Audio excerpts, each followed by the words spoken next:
بسم اللہ الرحمن الرحیم۔ یہ سوال محمد رفیق صاحب، انہوں نے کریم نگر تلنگانہ سے پوچھا ہے۔ میرا بیٹا جس کی عمر 12 سال ہے وہ مدرسے میں پڑھ رہا ہے، اس کے 2 پارے حفظ ہو چکے ہیں، تو ابھی لاک ڈاؤن کے پیریڈ میں وہ گھر والوں کی امامت کر سکتا ہے یا نہیں کر سکتا ہے؟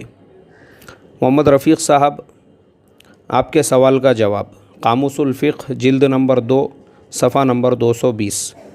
مولانا خالد سیف اللہ رحمانی صاحب نے لکھا ہے، امام ابو حنیفہ کے نزدیک نابالغ بالغوں کی امامت نہیں کر سکتا، دوسرے ائمہ کے یہاں پہ کر سکتا ہے۔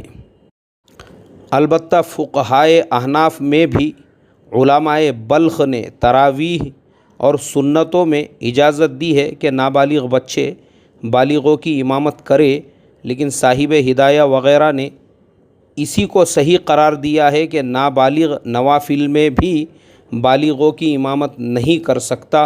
اللہ عمل کی توفیق عطا فرمائے۔